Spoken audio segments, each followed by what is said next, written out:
TerraFill is a grounding solution designed to address high impedance issues in soil. It is a non-corrosive, conductive material supplied in 50-pound bags. No mixing is required, simplifying the application process. Simply pour the material into the grounding holes and cover. The material is designed to be effective in difficult soil conditions where traditional grounding methods may not achieve the desired results. In one instance, a site presented an impedance greater than 100 ohms. Following the application of TerraFill, the impedance was reduced to below 10 ohms within 3 days. This demonstrates the potential effectiveness of TerraFill in improving grounding conditions. A grounding system's primary function is to provide a low impedance path for fault current to return to the source, which facilitates the operation of overcurrent protection devices like circuit breakers and fuses. High impedance in the soil can impede this process, potentially leading to unsafe conditions. TerraFill helps mitigate this by creating a more conductive pathway. The lower the grounding impedance, the more effectively the grounding system can perform its safety function. The National Electrical Code, or NEC, specifies requirements for grounding electrode systems. Section 250.53 A2 typically requires a grounding electrode resistance to earth of 25 ohms or less. If this resistance cannot be achieved with a single grounding electrode, an additional electrode must be installed. While the NEC sets a maximum resistance of 25 ohms, striving for a lower resistance, such as 5 ohms or less, provides an extra margin of safety and can improve the overall performance of the grounding system. Factors that influence soil resistivity include moisture content, temperature, and the presence of dissolved salts and minerals. Sandy or rocky soils typically have higher resistivity than clay soils. Soil resistivity is often highest near the surface and decreases with depth. Because of variations in soil resistivity, grounding system design must often be tailored to the specific site conditions. Some of the common grounding electrodes are ground rods, ground plates, and ground grids. The selection depends on the soil resistivity and the available area. Proper grounding is essential for the safe and reliable operation of electrical systems. It protects personnel from electrical shock hazards, prevents equipment damage, and ensures the proper functioning of overcurrent protection devices. Regular testing of grounding systems is recommended to verify their effectiveness in compliance with applicable standards. This testing typically involves measuring the resistance of the grounding electrode to earth. Higher resistance indicates a problem with the grounding system that needs to be addressed. This can be a loose connection, corrosion, or deterioration of the grounding electrode. Grounding is one of the most critical aspects of electrical safety. A properly designed and maintained grounding system is essential for protecting people and equipment from electrical hazards. Electrical grounding ensures that metallic parts of an electrical system that could become energized due to a fault are connected to the earth, providing a safe path for fault current to flow. This path allows overcurrent protection devices like circuit breakers and fuses to quickly interrupt the circuit, minimizing the risk of electrical shock or fire. Grounding also helps to stabilize voltage during normal operation, preventing voltage fluctuations that could damage sensitive equipment. A well-designed grounding system is critical for the safety and reliable operation of electrical systems. It also plays a vital role in protecting electronic equipment from damage due to voltage surges and electrostatic discharge. Inadequate grounding can lead to a variety of problems, including electrical shock hazards, equipment malfunction, and even fires. Therefore, it is essential to ensure that all electrical systems are properly grounded in accordance with applicable codes and standards.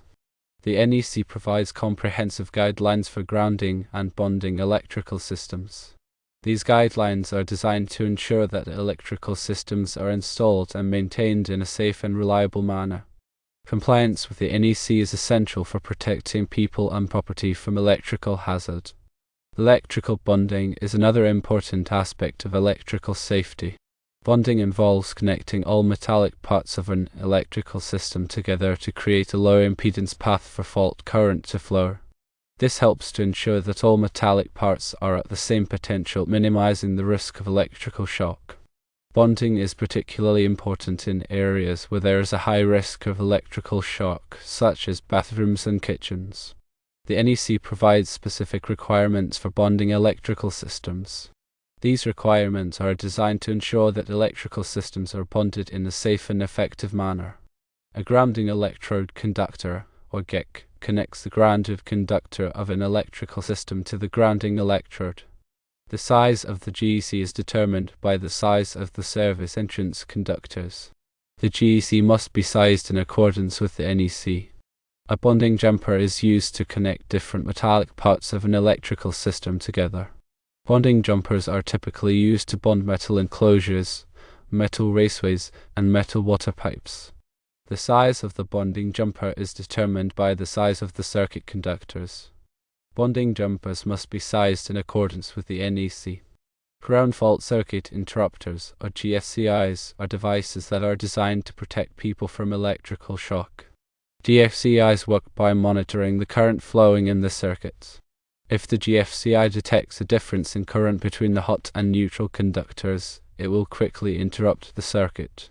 GFCIs are required in areas where there is a high risk of electrical shock, such as bathrooms, kitchens, and outdoor locations. Arc fault circuit interrupters, or RFCIs, are devices that are designed to protect people from fires caused by electrical arcs. RFCIs work by monitoring the current flowing in the circuit. If the RFCI detects an arc, it will quickly interrupt the circuit.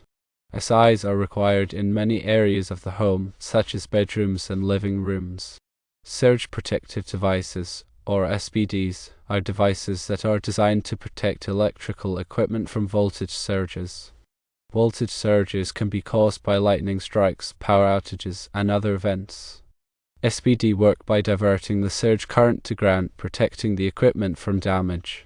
SPD are recommended for all electrical systems, especially those that are used power-sensitive electronic equipment. Regular inspection and maintenance of electrical systems is essential for ensuring their safety and reliability.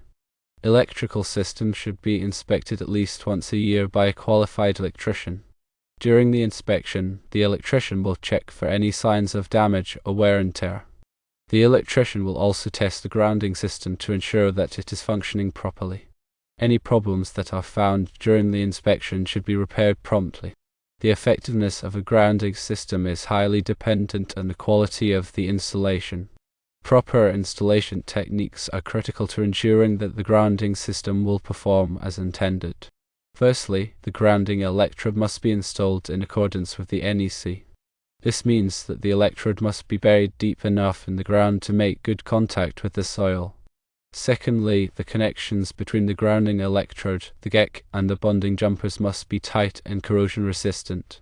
Thirdly, the grounding system must be protected from physical damage. Grounding systems should be tested regularly to ensure that they are functioning properly. Grounding system testing involves measuring the resistance of the grounding electrode to earth. This resistance should be as low as possible, ideally less than 5 ohms. A high resistance indicates a problem with the grounding system that needs to be addressed. The NEC requires that grounding systems be tested at the time of installation and periodically thereafter. Regular testing helps to ensure that the grounding system will continue to provide effective protection against electrical hazards. Soil resistivity testing is a method used to determine the resistance of the soil to the flow of electrical current. This information is used to design effective grounding systems. Soil resistivity testing is typically performed using a 4-point test method. This method involves driving 4 electrodes into the ground in a straight line and measuring the voltage drop between the inner electrodes when a current is passed between the outer electrodes. The soil resistivity can then be calculated using a formula. The results of the soil resistivity test are used to determine the appropriate type and size of grounding electrode to use for the grounding system. It also helps to determine the depth at which the grounding electrode should be buried. Soil treatment is a method used to improve the conductivity of the soil around a grounding electrode. This can be done by adding chemicals to the soil that increase its conductivity. Soil treatment is often used in areas where the soil has a high resistivity. There are a variety of soil treatment products available on the market. These products typically contain chemicals such as copper sulfate or magnesium sulfate.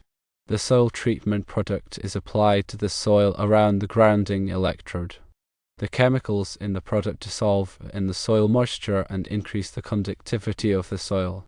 This helps to reduce the resistance of the grounding electrode to earth. Ground enhancement materials, or GEMs, are materials that are designed to improve the conductivity of the soil around the grounding electrode. GEM are typically made of a mixture of conductive materials such as graphite and bentonite clay. GEM are used in areas where the soil has a higher resistivity or where it is difficult to drive a grounding electrode deep into the ground. The GEM is placed in the hole around the grounding electrode. The GEM absorbs moisture from the soil and swells, creating a good contact between the grounding electrode and the soil. This helps to reduce the resistance of the grounding electrode to earth. Exothermic welding is a method used to create a permanent, low-resistance connection between two metal conductors. Exothermic welding is often used to connect grounding electrodes to grounding conductors. The exothermic welding process involves using a mold to hold the two conductors together. A special welding compound is then placed in the mold and ignited. The welding compound burns very hot, melting the two conductors together. The resulting connection is very strong and corrosion resistant. This is the recommended method. Careful consideration of the specific site conditions, including soil resistivity, moisture content, and temperature, is crucial for the design of effective grounding systems. Grounding system design should be performed by a qualified electrical engineer. Regular inspection and maintenance of grounding systems is essential for ensuring their safety and reliability. Grounding electrodes should be inspected periodically for signs of corrosion or damage. Grounding conductors should be checked for loose connections or damage. Any problems that are found should be repaired promptly. Grounding is a critical aspect of electrical safety. A properly designed and maintained grounding system is essential for protecting people and equipment from electrical hazards. Always consult with a qualified electrician for any electrical work.